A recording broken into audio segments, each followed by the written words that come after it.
You're tuned to the leading edge with Scent, the pulse of cricket podcast. I'm Scent. Every week we bring you the stories, insights, and moments that drive this beautiful game. From the grassroots to the global stage, women's cricket, youth cricket, club heroes, and the stars lighting up international arenas. We've got it all. Welcome to the leading edge with Scent, brought to you by Roundly Podcast Studios. So it's our third episode, and we're speaking about cricket again. But this week, obviously, I'm going to actually concentrate more on women's cricket. But before we get there, let's put the business aside. One of the business aside is the last time we spoke, the Proteas women were about to play a T20 series with West Indies. Well, we lost that T20 series. We will talk about that, but we won't necessarily concentrate on the T20 series itself. We'll concentrate on the young players that were there, young players from the West Indies and young players from South Africa. And then the Proteas are currently in battle with Zimbabwe. The first test match has finished and South Africa won that one. So that is a Southern African derby. Highlights there really, it was Leandra Pretorius, Kobin Bosch, Mark Maharaj, Cody Youssef, and Previous. They all did well. And I can't necessarily, there's not much praise or much I can say that has not been said. So again, I'm not really going to concentrate on that part as well, but we're going to be talking about two things this week. Two things. The Proteas, young guns versus the West Indies young guns, how they actually played. And the second part, we're still going to concentrate on women's cricket. Something happened in the NBA.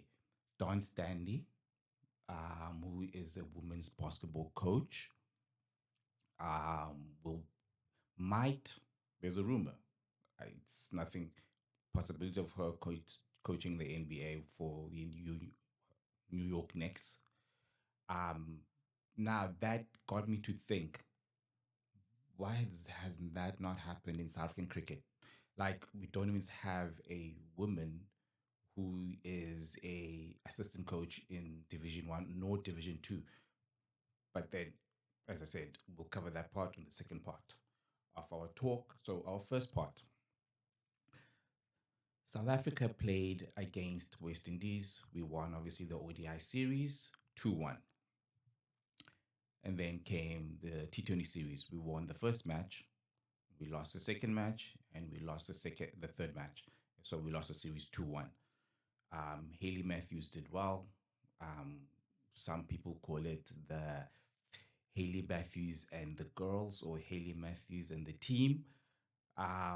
It's a bit disrespectful, but I would say that other players did step up, honestly speaking, especially the young players. And then South Africa side, you had your Ayanda Hlubi step up. You had Ulandoka Smith step up. So now let's start something specific. In the last podcast, I spoke about some of the young guns from the West Indies. So those players were Zayda James. I just need to make sure that I get their names properly. So it's Zayda James, Janelle Glasgow, Kiana Joseph, Jazara Claxton, Rihanna Greenmond. Players that I didn't really talk about, but I feel like they're there, is Munisar and Geneva Joseph. So everyone there is 24 and young. The oldest is Kiana Joseph, the opening batter. And in South Africa, I have Aneri Dirksen, Karabo Miso, Mia Naismith, Ayanda Hlubi, Seshni Naidu. And then there's those players that are in the background that are yet to make it to the national team that we cannot necessarily say they are not there. Someone like Kyla, someone like Luyanda Nzuza, Jema Botha, who else? Who else am I forget? Simone Lawrence, and I would say DeAndre van Reinsberg and Tabisengni. In terms of the West Indies, how did the West Indies players fare? I felt like they did, the young guns from the West Indies, I felt like they did better than the South African young guns. Um, so Janelle Glasgow, she opened the, well, she opened the bowling, I think, in one of the matches, but she did well when she scored her maiden 50 in the first match. The first match, she scored 50, even though West Indies lost that match. But guess what? They did well. Another one was Kiana Joseph. Kiana Joseph is with Haley Matthews at the top. They are currently doing something special. Um, she doesn't move her feet much. She bats more like your Chris Gale. She doesn't move much, but she really depends on her power and another important thing, hand-eye coordination. So as long as you bowl a ball in her zone, Kenna Joseph is going to go for it. She doesn't run much. Maybe people might criticize her and say maybe she needs to exercise more and all of that stuff. But at the end of the day, she's currently doing the job for West Indies, especially at the top. So I feel like they sorted at the top with Haley Matthews and Kenna Joseph. And Kenna is 24. Glasgow is 21. Glasgow played at the under 19 World Cup in South Africa. Um, then there is Zayda James. She didn't play any of the matches in the T20 series, um, but she was actually quite good in the ODI series, even though she didn't get much wickets. But she was very economical. What does she bring in the table? I think as time goes, Zayda James might get her game more like Jemima Rodriguez, be able to find spaces. No, I think she needs to watch more of the Indian players because she's not big. She's actually small in stature. She doesn't have to rely on big hitting and sixes and stuff, but all she has to do make sure she gets those spaces. Uh, and then in the in that tour in no in England, she got Danny Wyatt, I think 3 times, if not 4 times, in that series, and she was literally her bunny. So, including our captain, actually, Laura. Laura actually struggled with Zayda at the top. So there is something there. The thing is about Zayda is that 1 minute she's opening the batting, the next minute she's batting at 3, the next minute she's batting at 6, the next minute she's batting at 8, especially in the ODI team. So they need to find a space for her so that she gets comfortable, especially for her batting, because she is in the team for more her batting than her bowling, even though her bowling right now looks to be better than her batting. But the thing about batting as well, it comes with a lot of confidence. So if the team has confidence in her, I really think they're gonna get the best out of Zayda. And then you have Jazara Claxton. She also got, I think, a 50 in this series. 19 played at the under 19 World Cup with Seshini Naidu and Karabo Miso. Um, but again, even with her, I was quite impressed. She wasn't scared to bowl. She's not your quickest bowler, so she's more of your line and length type of bowler. Batting wise, she just swings. She swings. Hand-eye coordination. She's not your classic type of batter where she's using her feet and all of that stuff. That's not her. I think as she gets older, I think that is going to improve. So she really impressed me a lot as well. But one player that did impress me was Rielna Grimond. She's 20. Bats at the top three. She didn't do much against South Africa, to be honest. There were moments where she looked good, but against England in the series before, oh my, ooh, they have something there. So in the future, I think West Indies will be much better. I think with Haley Matthews within the team, I think Haley will be in that team for the next 8 years. So that is good. Um, there's specific pieces that they need to obviously work on. Another player that I'll give props to is obviously Munisar, who was the under 19 captain during the under 19 captain when the World Cup was in South Africa. Um, she's been struggling in terms of getting a spot in the team, but I think as the spinner in the team, I think she is going to get more game time. Um, the thing about Munisar is that I like her as obviously a spinner, but it seems like there's something that the West Indies coaching lineup, coaching team sees in her, and I think she is off for the future. But sometimes it tends to be maybe another player that's better than her. There's a specific leg spinner. I actually forgot her name. She impressed in last year's women's CPL. But another player that I did like, she was also at the 19 World Cup. She played against Pakistan A team as well when West Indies played against Pakistan. So I think Joseph as well will be one of those players. I believe she's one of the future, but she just needs to get a confidence. She did come into the West Indies team quite early because they introduced her at that T20 World Cup in South Africa, which obviously was just before the under 19 World Cup. So they took Munisar, they took Zaida, and they took Joseph, part of the West Indies team, which was good for them to learn, I guess. And it seems like it's working, especially for Zaida. So for me, as I said, it felt like in this series the West Indies had a brighter light than South Africa. Not saying that the South African team did not impress. Player that really impressed, honestly speaking, it was Smith and Hlubi for South Africa. Hlubi played in the first match in the T20 series. She got the wickets of Haley Matthews and Stephanie Taylor.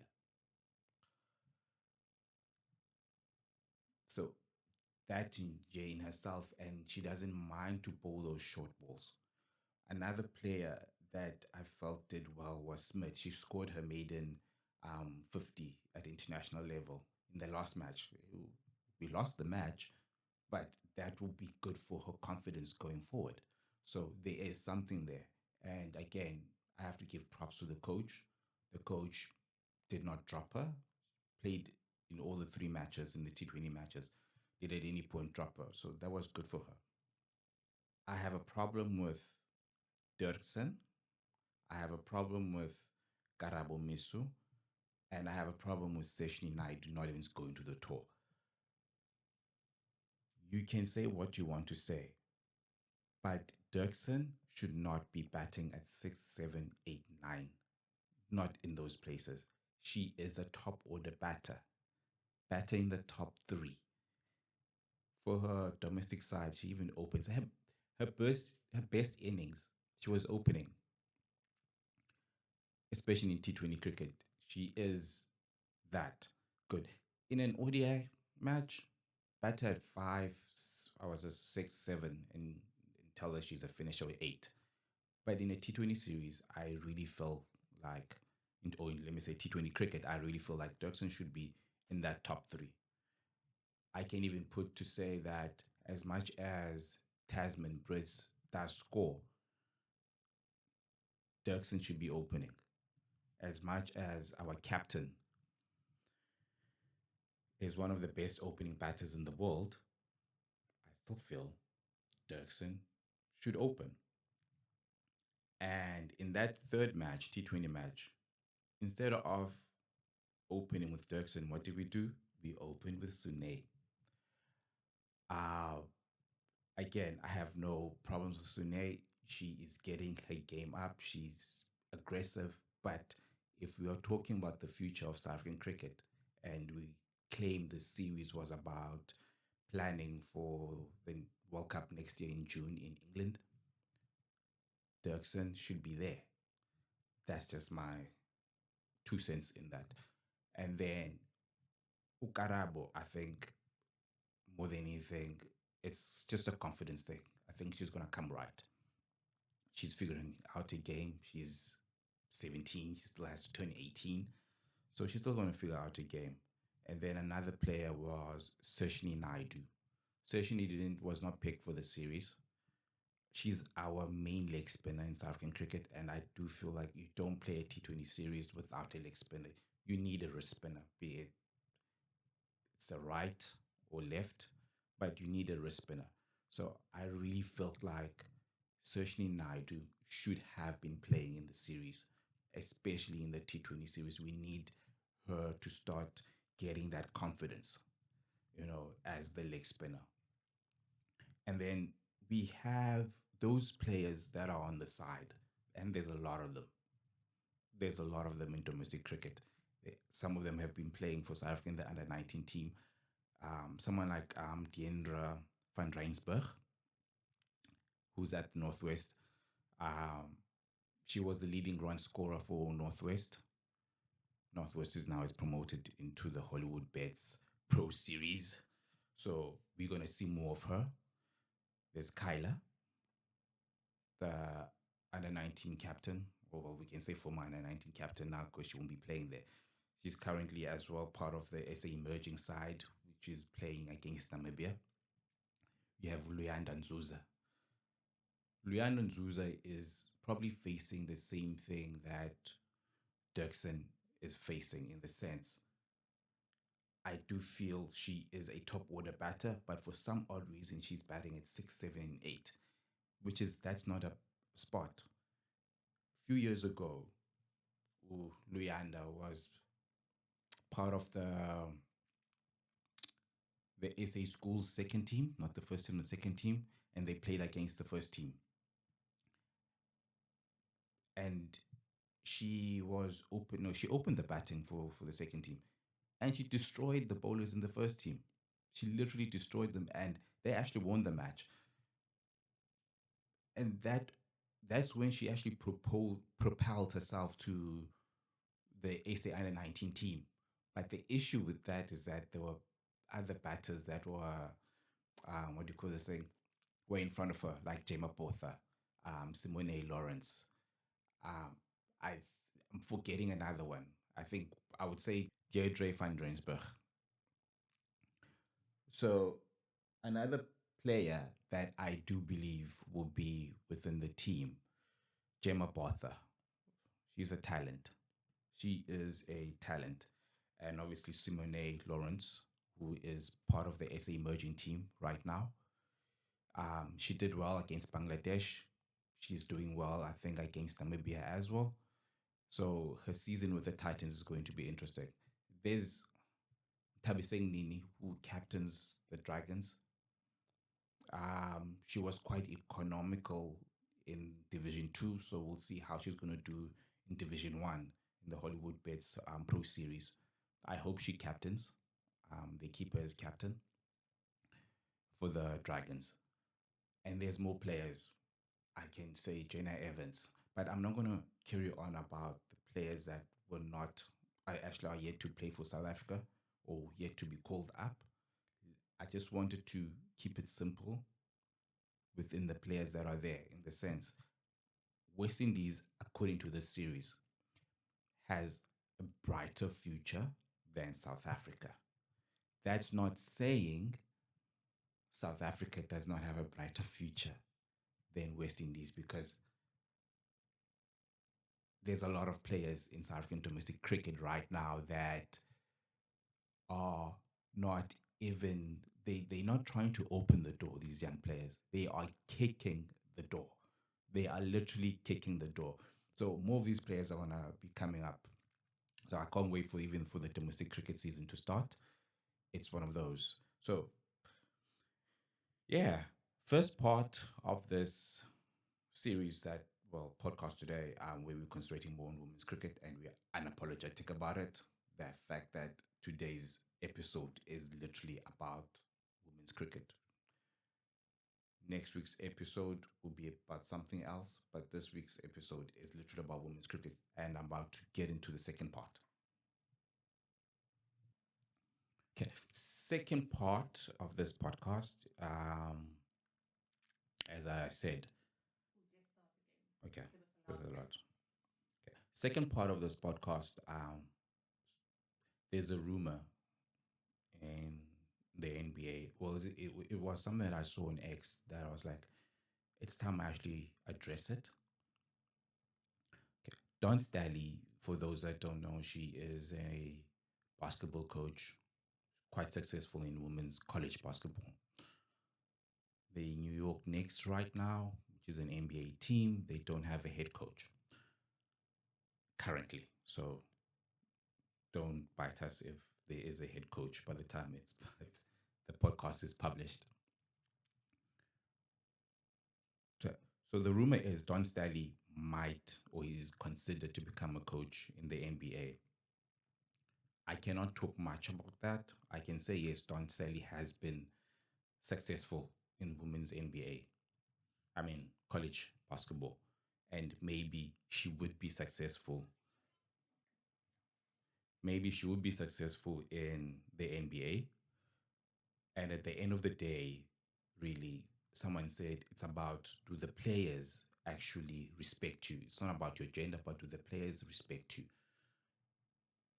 And if the NBA players respect Dawn, I guess she can be successful in the NBA with the Knicks.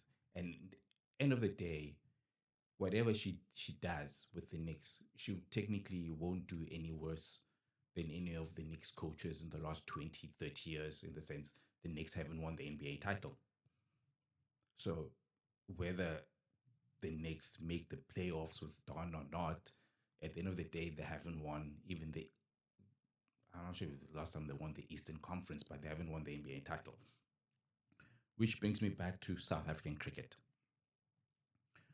Western Province recently hired their new head coach, former Proteas bowler, Rory Kleinveld. He was obviously as well, uh, Rory was also their bowling coach or assistant coach for the previous coach of Western Province. And then at the start of last season, he decided to pursue his coaching career in England. With Saleh resigning at the end of last season, Western Province hired Rory to be their new head coach. Now, that got me thinking in the sense Western Province actually have a very successful coach in their system, and that is Claire Terreblanche. Claire has been coaching the women's team now for quite a few seasons, and every season she has been at least winning one trophy. At least one trophy.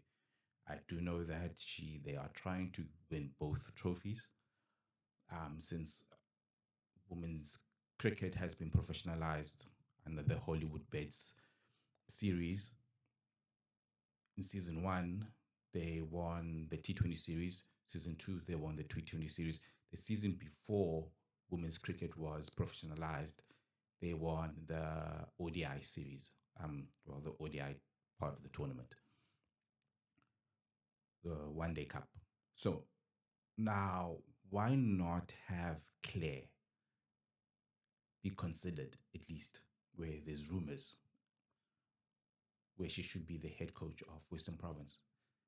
In the sense, cricket is cricket, right? You teach the same thing. You can say maybe with the men, there's this, and with the women, there's this. But at the end of the day, when you teach cricket, you're teaching the same skills. If you are a coach, you're supposed to know what you're coaching, be it you're a batting coach or bowling coach. And I do feel, I'm not saying Claire should have been the coach. What I'm saying is she should have been considered. And with South African cricket is quite interesting in the sense, again, the most successful coaches recently in South African cricket domestically, at Claire is you have Angelique Tai, who won with the Dolphins recently, and she was previously with Border Cricket. But the Titans have had a male coach. The Lions have had a male coach.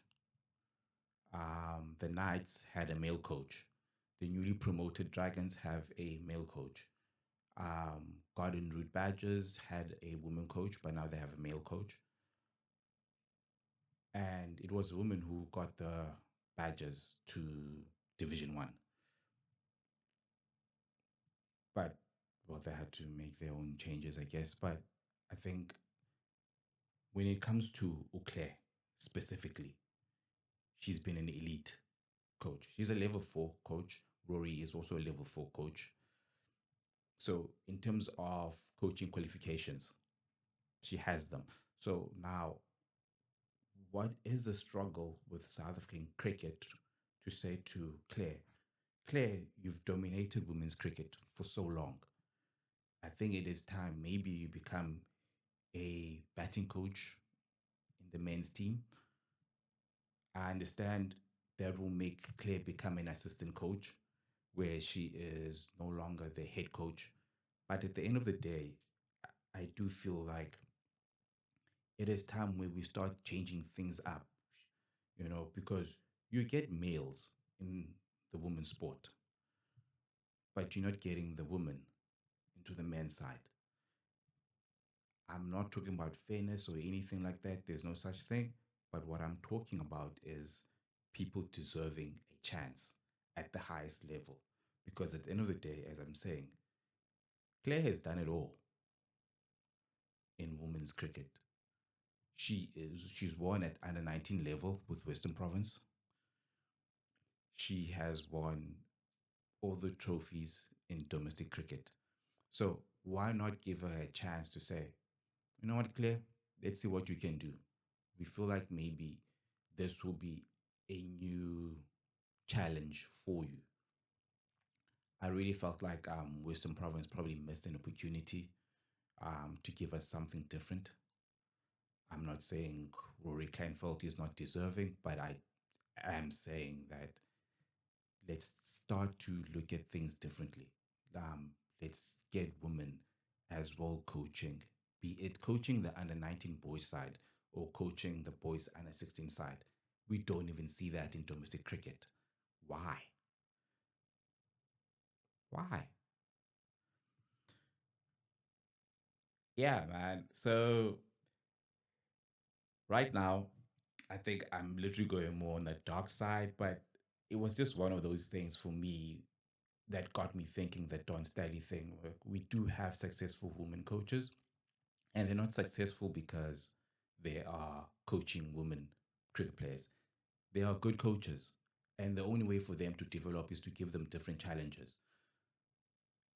The only time I believe in domestic cricket where a woman had some sort of a coaching experience in the men was Trisha Chetty.